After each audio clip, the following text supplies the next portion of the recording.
Shagwanas East, yes, we moving with Clarence and the PNM. Election day, do the right thing. Vote Clarence and the PNM. Hey! Shagwanas East, what time is it? Time to win.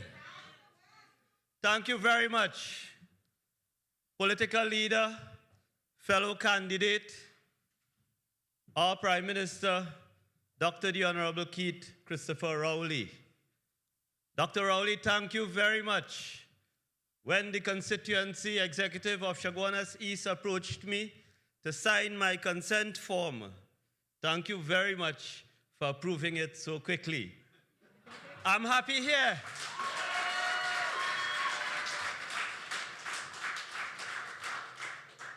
I'm fitter than ever, stronger than ever, and I'm about to do our party proud. But I couldn't do it alone. What we've done so far in Shagwanas East, I could not do it alone. I want to thank Irvin Isles, chairman, and the constituency executive. I want to thank those who have served before me, including former MP Mustafa Abdul Hamid. I want to thank the long-standing stalwart Ronald Hira. I want to thank all our previous councillors. And most importantly, I want to thank the lovely people of Shagwanas East. You've made this place nice to me. And I promise I'll make it better. And with you, I'll make it the best constituency ever. My cabinet colleagues, Paula Gopi-Skoon, my campaign manager, you can ask for more. Rohan Sinanan, Minister of Works and Transport, Deputy Political Leader of the party. Dennis Moses, my friend, a man to whom I've turned many times for comfort in this difficult job. Members of the party's executive, without whom we would not have a PNM. Ladies and gentlemen, my fellow candidates, I've listened to them talk about doing nothing for agriculture. Well, I'll tell you one thing that the PNM would not do for agriculture. We would not bring back the sugar industry. And anybody who suggests that we could return to the days of growing cane, burning cane, and grinding cane to make sugar is out of touch. But I'll tell you something I learned a long time ago. When you have precious airtime, don't talk about your opponents, talk about yourself. And I have a lot to tell you. I have a lot to tell you about agriculture. And we are fortunate in this country to have, as Prime Minister, a former Minister of Agriculture, a registered farmer, a former fisheries officer, and a man who's passionate about food, animals, and people eating right. You see him? You see him? So I want to tell you this. They get very angry when I talk about land tenure, you know. Dr. Botiwari even went so far as to say Rambharat always talking about land. Well, yes, you ever try to grow food on water? Land is at the heart of life. And long before I became Minister of Agriculture, the PNM doesn't just get policy by VAPs, you know. When our political leader in 2013 asked me to start working on the PNM's policy for agriculture, I started home, up in Plumita, where my family has farmed for decades and farm up to now. And at the heart of the problems was this issue of land tenure. It has plagued farming. It has plagued residential occupants of state land. That is the thing we call squatting. It has plagued institutions. Prime Minister was down in Moruga last year, March, for spiritual Shouter Baptist Liberation Day ceremonies. And he made a commitment to all the religious organizations in the country that by the end of 2019, we would have made substantial progress on the land issues plaguing the church, the masjids, the temples. So if the people closest to God are suffering in this country on this issue of land tenure, could you imagine all the rest of us? So that is what the farmers told me. That is what we put in the 2015 manifesto. And that is what we've spent the last 5 years doing. But you know why they don't want me to talk about land tenure? Because the first thing I had to do was to clean up the mess they made with the VSEP land for the former Caroni workers. And sometimes they forget to tell you. You see, we do a lot of things in the PNM because it comes naturally to us. And they forgot to tell you that I VSEP myself from Caroni, you know. And in signing on to the VSEP, I was entitled to a 2-acre parcel of land. And within 1 week of my appointment, a file landed on my desk with my draft Caroni lease.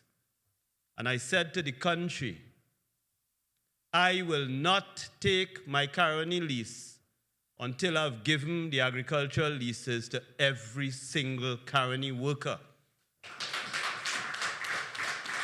And there were 7,246 who met the original deadline. And I'm only dealing with the original because other people added.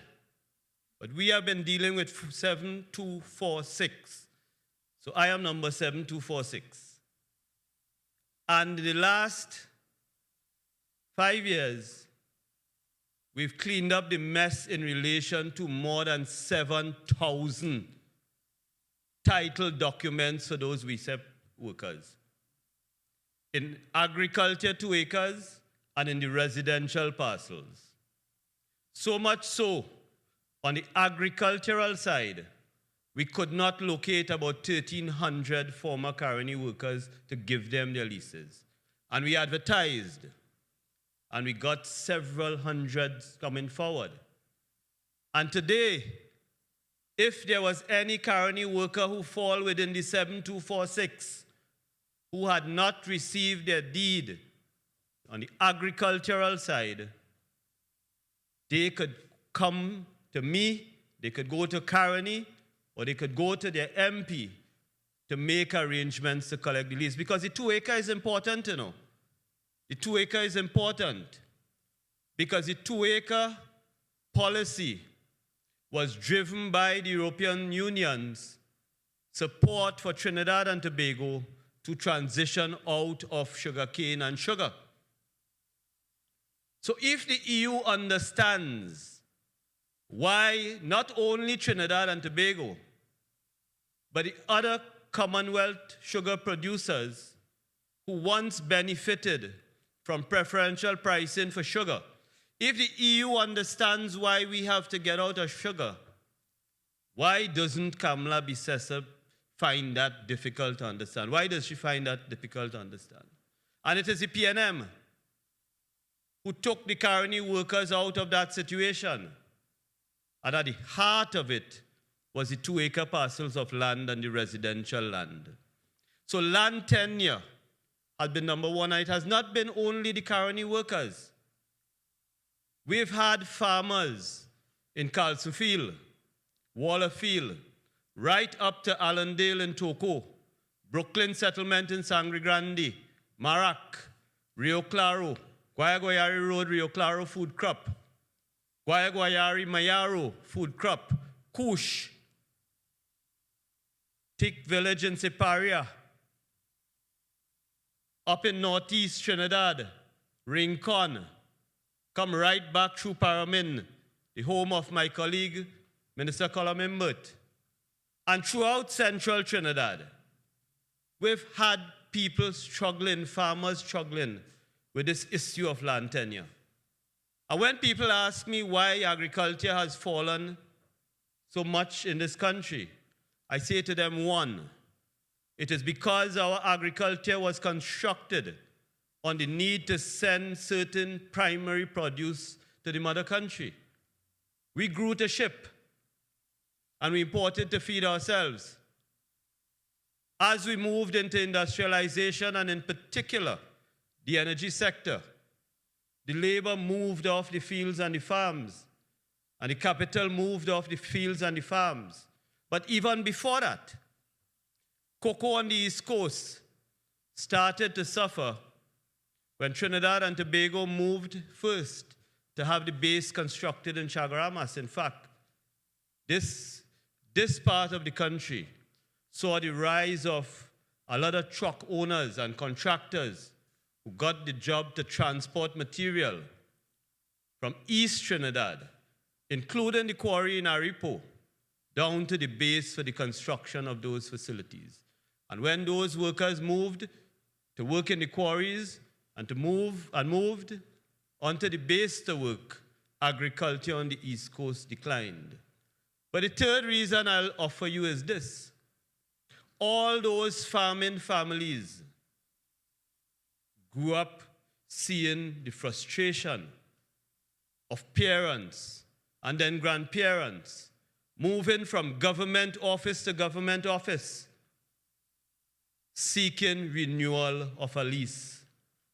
And by the time the second generation came along, they could not see a future because their parents could not see a future. Because an investment in agriculture is not just an investment in cash. It's an investment of passion and energy, of sweat and commitment.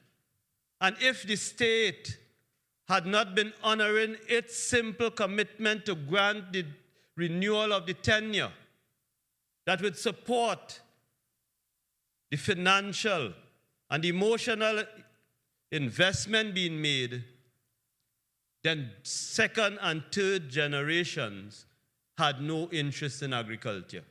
And I could tell you something. I could tell you, because we have not been renewing these leases in secret, Every time the cabinet approves a lease, a renewal, I write a letter personally as minister to the recipient. I write them the letter personally, and I hand it to them personally, and the photographs are on social media. One is for transparency, but the second thing is to let the country and those who are long-suffering know that you don't have to pay nobody or bribe nobody or know anybody. You just have to bring your documents forward. Because at the heart of what we set out to do in renewing this country's fortunes in agriculture was dealing with the issue of land tenure. And that is why our opponents don't want to hear about that.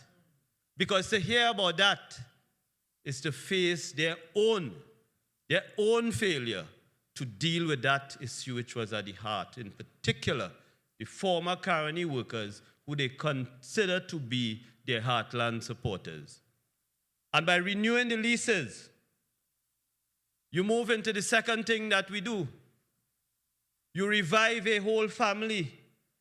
And when people say to me that young people are not interested in agriculture, I tell them no.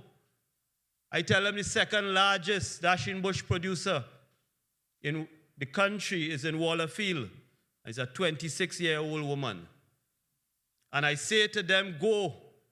You see, it is not only in the election campaign they're afraid to walk among the people, To talk about agriculture, none of them going on a farm, None of these people writing this policy going on a farm, But I'll tell you this.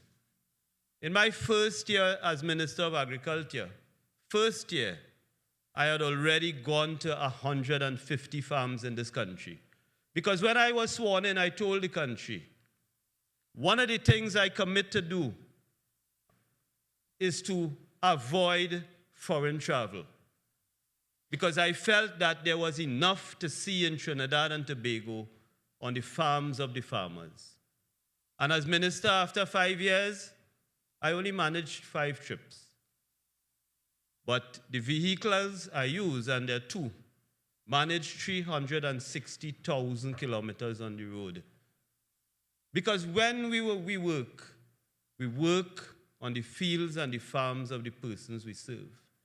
And production is going to be stimulated by a number of things, but it is stimulated by land tenure first and foremost. And I'll tell you this about production. As we started the COVID period, I was approached by the media and was asked about a post-COVID plan for Trinidad and Tobago. And I said to them, we haven't even gotten into COVID yet. And what we are trying to do, what the Prime Minister is trying to achieve through the cabinet committees that he established, is trying to establish, amongst other things, food stability. And we had to focus on keeping the food flowing into and around Trinidad and Tobago. And there were those who were talking about starvation and skyrocketing of food prices. And when they weren't talking about shortage, they were talking about glut. And I say to you, even as Grenada had a 5-kilometer line to a supermarket, and Barbados allowed you to shop based on the first letter of your surname, and Canada had empty shelves for miles and miles of supermarkets, there was no food shortage in this country.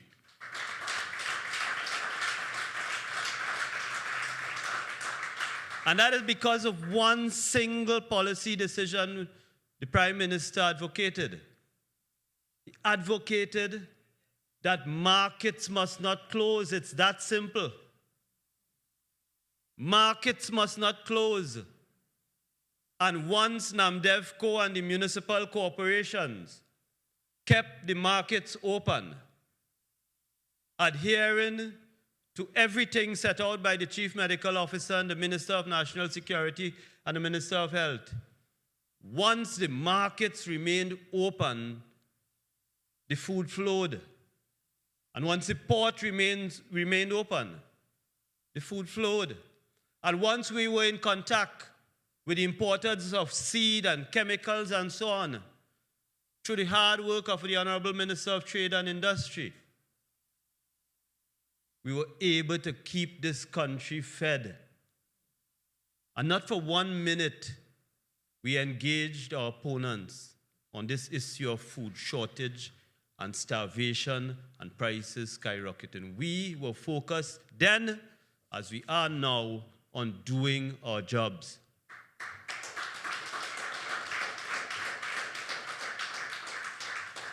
Which brings me to the third part of agriculture. When we came in, I said to the country, we've long suffered as many primary agricultural producers.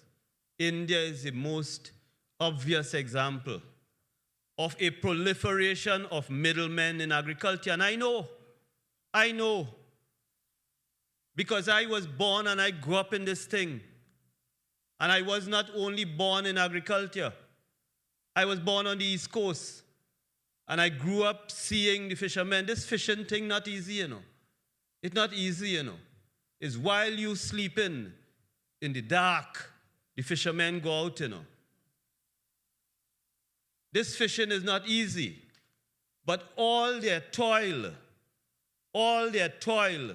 is given away as the fish land on the shore because of the proliferation of middlemen.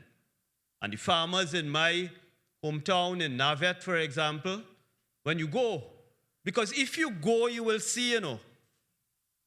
If you go, you will see. If you go on a Sunday, if you go on a Wednesday in Navet, you see all the bags, all the crocus bags lining the roads where the dasheen and dasheen bush is cultivated. That is for the middleman to pick up. That is for the middleman to pick up. So the third area was farm to table and narrowing the distance and creating an opportunity for farmers to sell directly to the consumers. But it is not just the distance, and it's not just the middlemen, It is tied to the fourth element of agriculture. Because I also said as minister that agriculture and health live together. Because food is not just because you're hungry, Food is because it fuels your body. And the fresher the food, and the more appropriate the food for consumption, the less we'll be spending on health. So the case for agriculture and farming is not just a case for food. It is a case for the ever-rising cost of keeping the unhealthy in this country alive. And by the farmers being able to sell in the Namdevco Farmers Market, we are putting fresher, cheaper, healthier produce in the hands of the average consumer of this country. It was not rocket science, We didn't do anything fancy. It started with a decision to put a farmers market in the Queen's Park Savannah. And it moved to a decision, because I always say as Minister of Agriculture, I want to pull the blinds in the office and see farmers and farms. And that is why the Honorable Prime Minister moved the head office of the ministry to Chaguanas. And that is why we put a farmers market on the compound of the ministry. And we've kept expanding farmers market, Promenade, San Fernando, Rio Claro, Santa Cruz, Arima. We've expanded them because we understand that if we deal with land tenure and the farmers are producing more, if they could sell directly to the consumers, they benefit from a higher price, but we benefit from healthier produce that is more affordable, and if we consume it and we consume it right, we'd reduce the burden on the health sector. It's not rocket science, and you don't need to bring back the sugar industry to do that. The fourth area, I've already said, COVID taught us something very important, very, very important, that while I will always say in dealing with the food import bill, we must have an element of imported food on our plates. This country cannot sensibly be self-sufficient in rice. This country will not be self-sufficient in flour. We would not produce enough oil, cooking oil.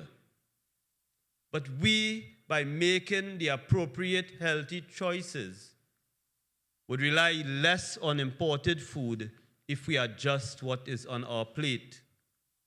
And we learned that in COVID because we recognize the need to take control and not be overly dependent and provide for ourselves that we can eat something if there are disruptions in global and even local food supply.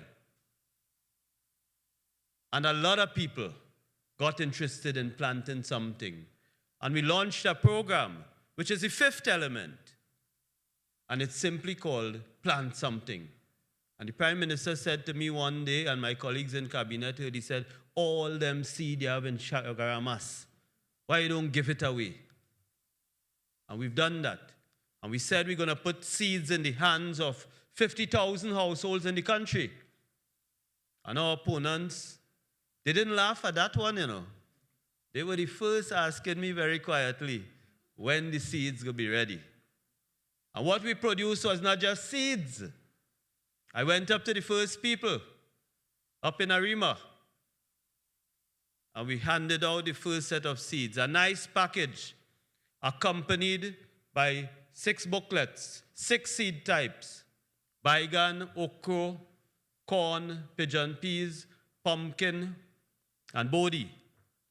And a nice brochure accompanying, not only talking about the plant itself and how to plant and all of that, but part of it, how to eat, how to cook, and what it does for your body.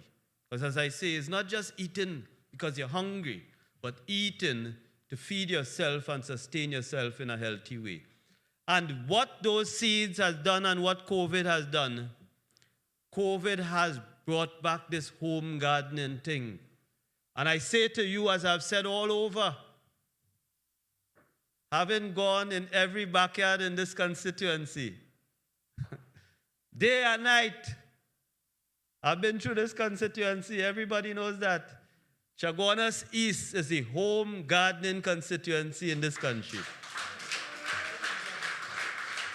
Prime Minister, they're planting everything, including the cannabis.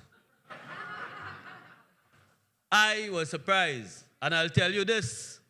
Prime Minister, you were a former Minister of Housing, and since then, you're advocating for home gardening on these HTC developments. You're advocating for that. In some cases, you reserve space for planting. In some cases, your policy determined the lot size should accommodate some level of farming. Well, I tell you, Oasis Greens, more than 50% of the households up there have substantial home gardens, substantial. And for those who follow my Facebook page, the millions of you, you've seen as I've walked, I've shared people business with all of you. You've seen how well they're doing.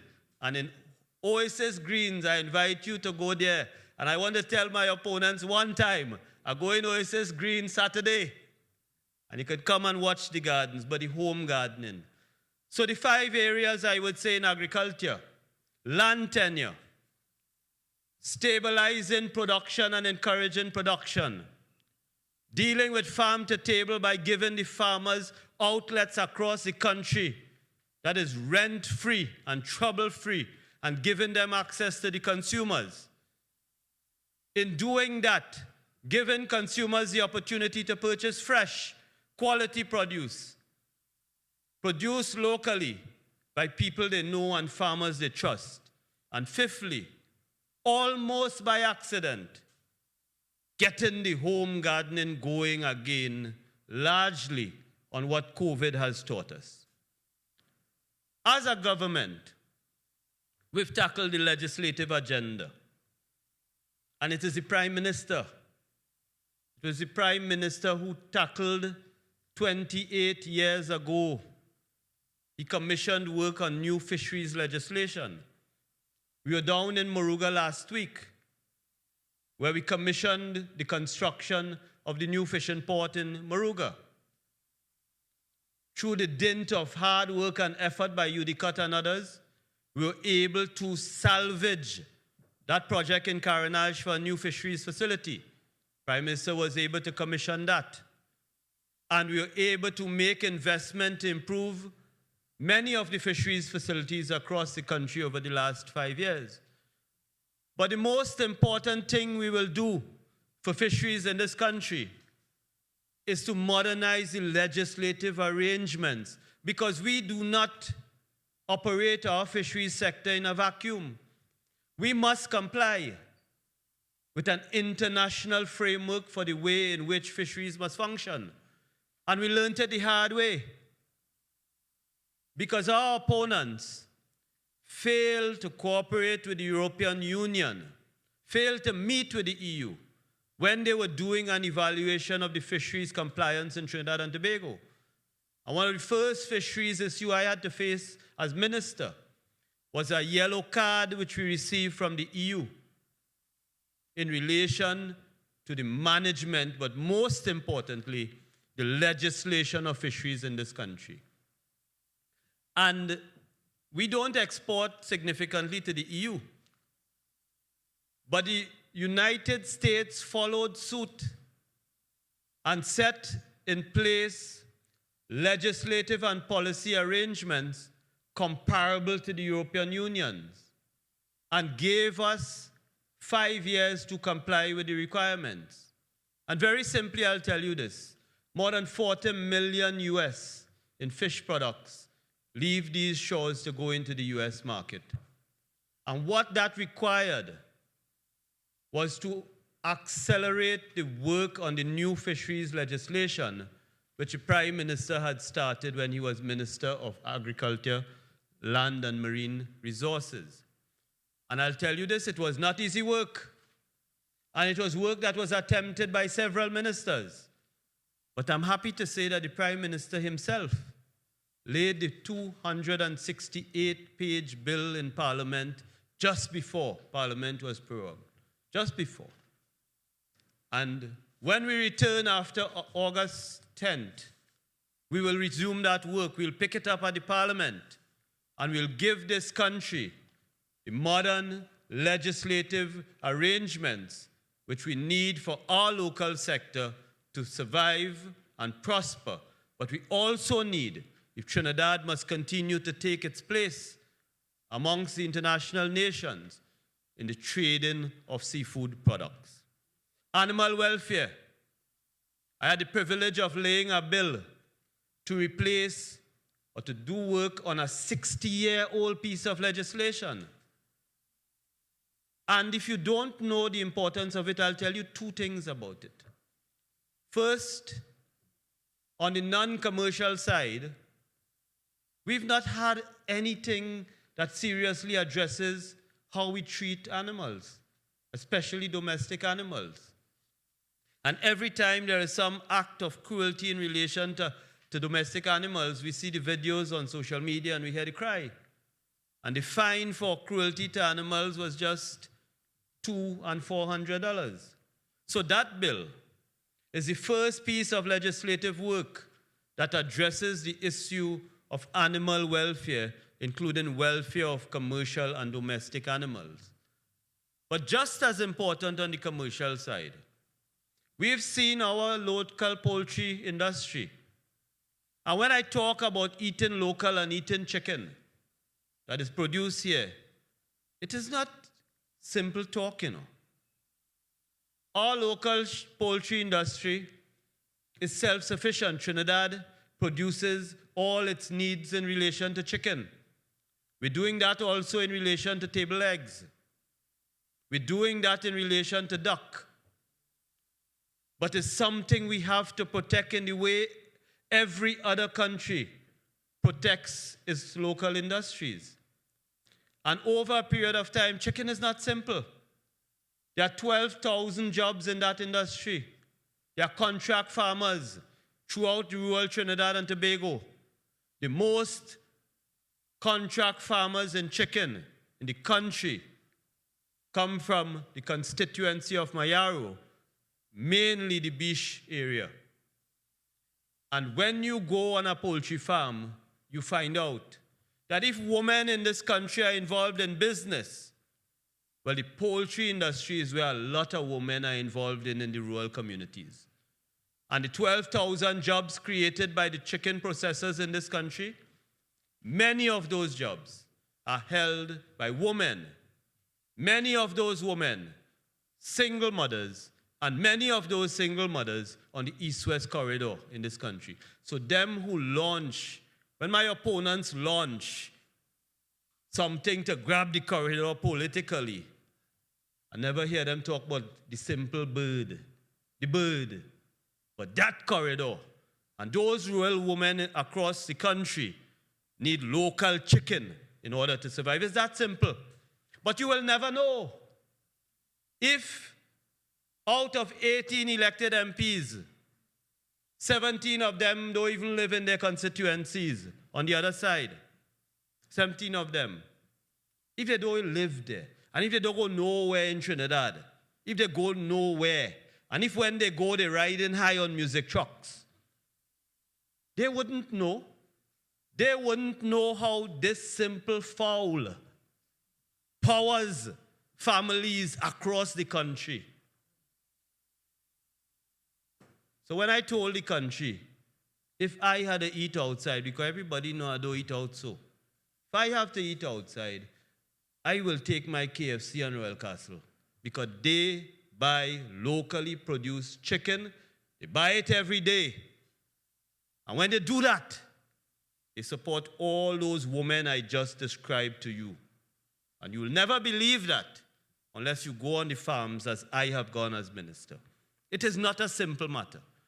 And that legislation, because that United States, the United States, from where The cheap chicken come. When they said to us that they have, when I said that I don't know how long that chicken slaughter, and that chicken could be there in their freezers in the United States for years, they said that that chicken was slaughtered 90 days before shipment. And I tell you, after months and months and months and months of meeting with all different people, I as minister am yet to see evidence of a date of slaughter of the poultry that comes in from the United States cheap. And that is a battle we will fight by the legislation.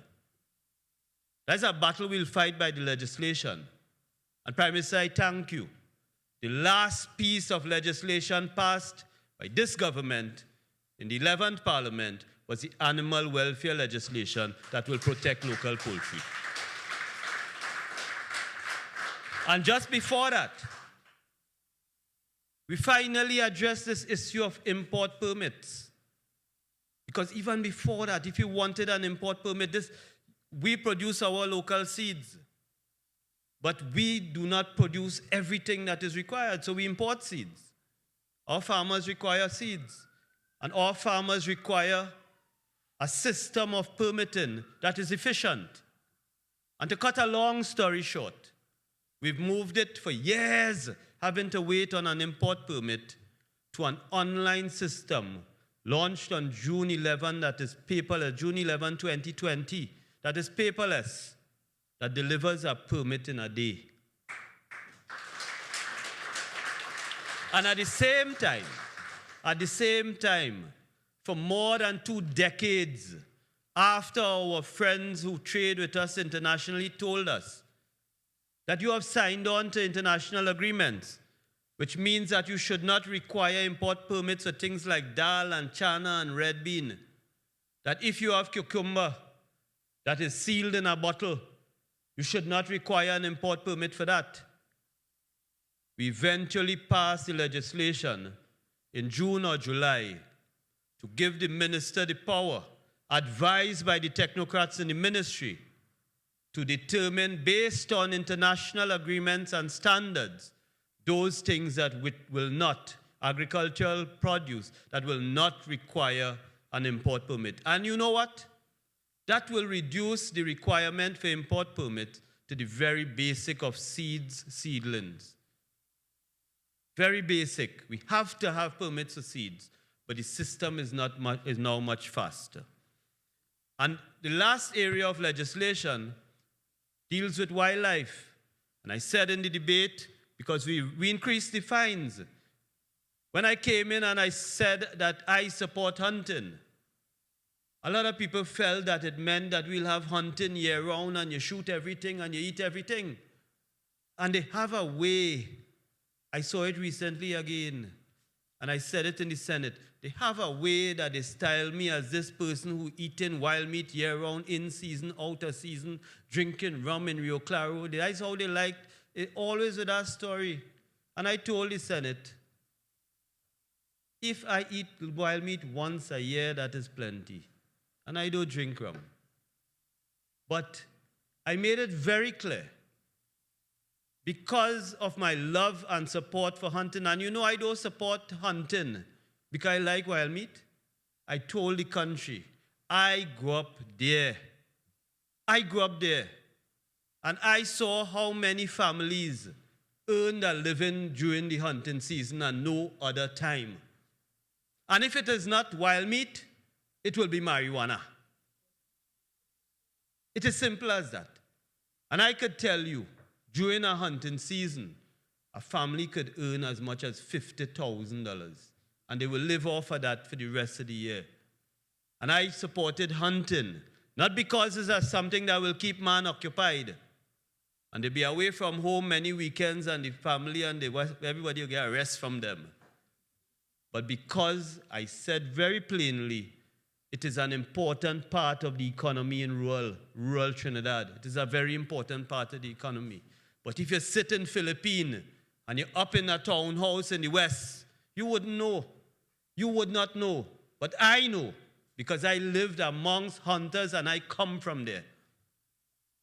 So we moved the fines for illegal hunting. We moved it from the 200 and we ended just before the 11th Parliament finished. We put it up to $100,000. Because we want hunting, but we want responsible hunting, and we want responsible attitudes towards wildlife and conservation in the country. And I'm proud to say that we've tackled wildlife and conservation in a way that no government has done it before, and I'm happy for that. On the issue of policy, in relation to policy, our finest teak, a 70-year investment, was being cut and shipped to India and other places. That investment that was made so that we'll always have forestry job and forestry activity in rural communities. Because you don't see teak growing in Tongue. You don't see teak in Point Lisas. You see it in those communities that would not only live on chicken, but will live on wood also. And a simple policy measure was to ban the export of teak from Trinidad and Tobago. To ban it. Needless to say, those who were benefiting from it, a small amount, oppose it in the most violent way. And they threatened to go to court. And I don't know how they ain't reached there yet. But I'll tell you, in trying to get around it, a most senior officer in the forestry division is on suspension right now. Because you know what? As minister, I made it very clear I will work with every public servant. I'm not asking you a political affiliation or nothing about you. Do your work. But when the opportunity arose for me to bring improper conduct to the attention of the Prime Minister, because that is my boss, I have not been reluctant to do that. And it involved permanent secretaries, commissioner of state land, deputy conservator of forests, and the list comes right down. I have not been afraid to do my job. So when you go around Trinidad and they tell you they don't like me, ask them if it's because of the ban on the export of teak, if it was on the quarrying that is now regulated. Ask them what it is that do that hurt their pocket so hard, because they want to live free and nice in this country while the rest of us suffer. So forestry, a simple thing as honey. Our opponents went so far as to draft the legislation to allow honey into Trinidad without preparing our local industry for it. These are the same people.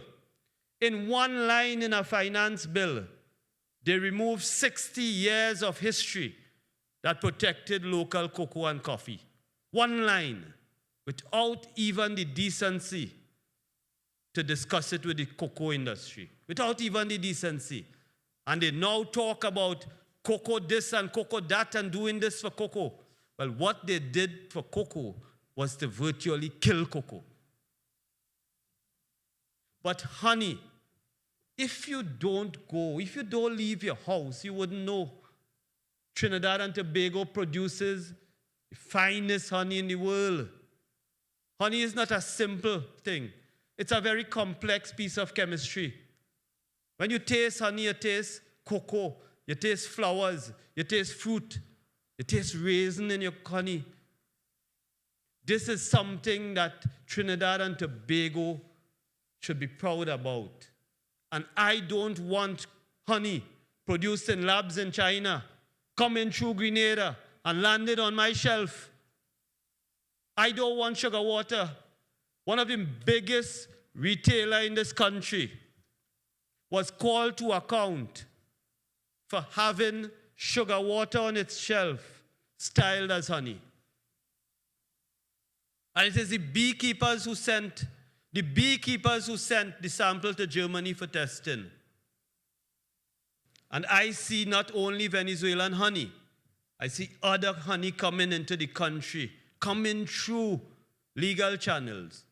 But I stood up with the support of the Prime Minister I stood up in defense of our local honey industry, because let me tell you something. Anytime we flood the market with cheap lab honey, my people in Rio Claro, Gypsies people in Marak, people up in Matlot, the Prime Minister people in Diego Martin will suffer. Honey is an important part of the economy in agriculture. And where is the honey produced? Largely in rural communities by husband and wife and family. When you say young people not in agriculture, I could show you plenty young beekeepers producing the best honey in this country. Policy in relation to food safety. We were the first government that took food safety seriously. We had a joint select committee deal with the issue of food fraud. We took the report on food fraud out to a public discussion led by Kariri. And on the basis of work supported by PAHO, we were able to produce food safety policy and a food safety manual for the public health inspectors in this country. Because it is not just to produce the food. The vendors have to sell it in a way that is acceptable and is healthy. And that has been, for me, one of the most important things we've done so far, but it is work that is not finished. And after August 10th, we will take it to the level where it starts bringing change on the roadside and the food courts and all the places in this country where food is sold. And the next 5 years will be about land still.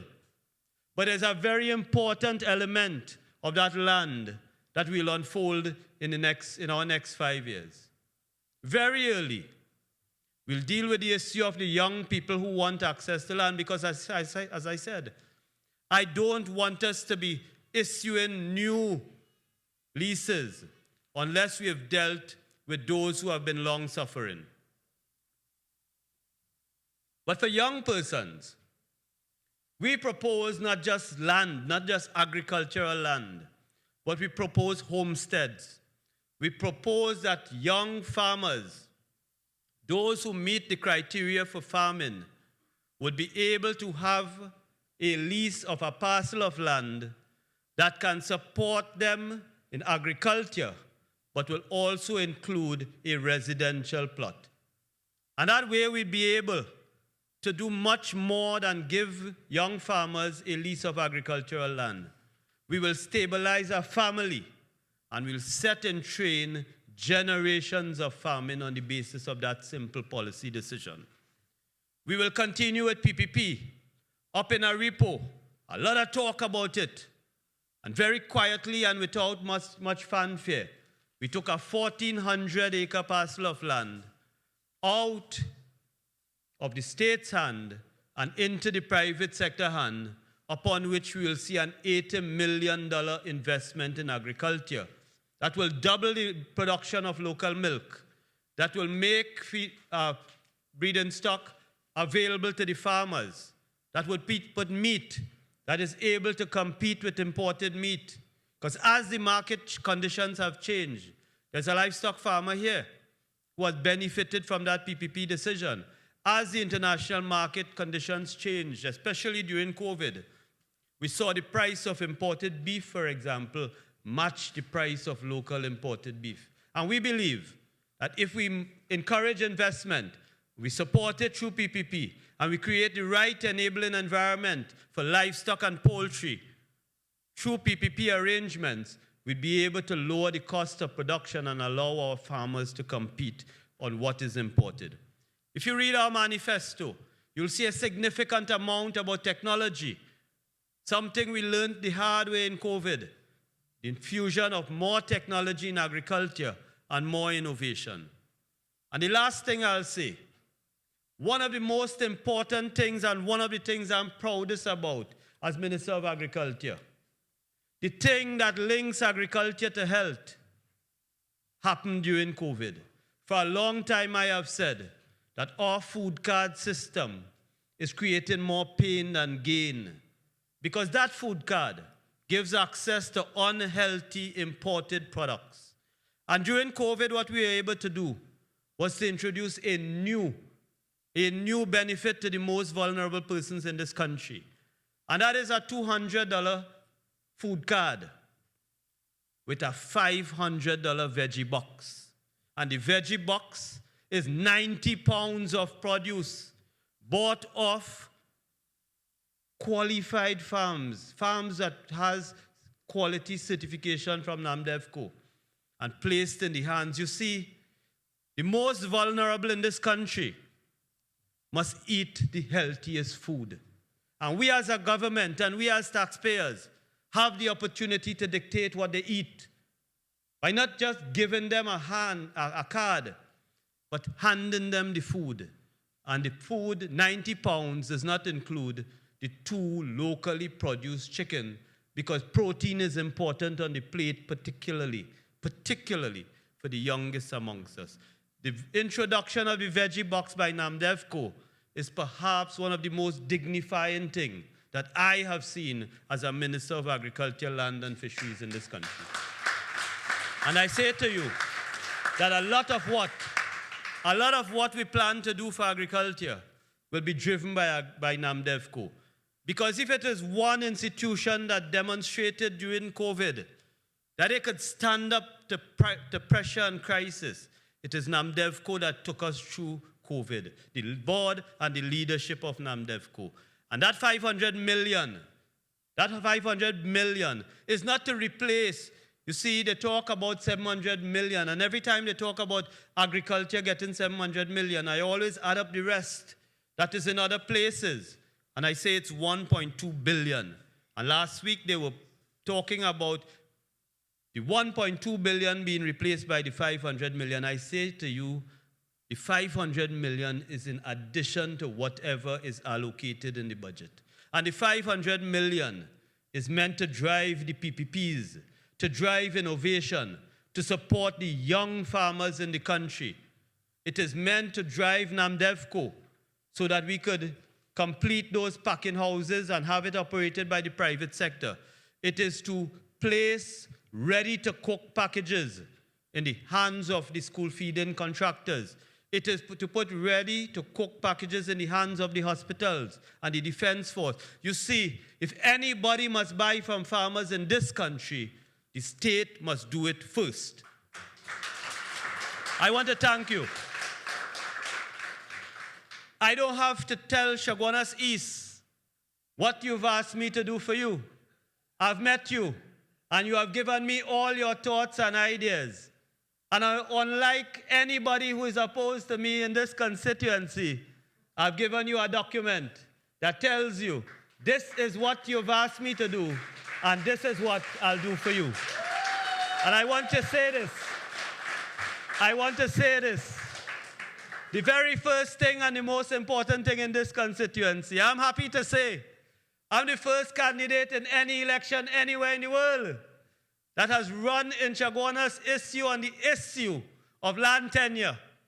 Because he who feels it, know it. And the people of Chaguanas East have said to me, like the farmers across the country, do what you did for us, what you are doing for the farmers, and give us the land that we live on. And that is the one promise I make. And the other 5 are the ones they've asked me to make to them. Chaguanas East, what time is it? Time to win. Thank you very much, Trinidad and Tobago. It's Clarence, we voting for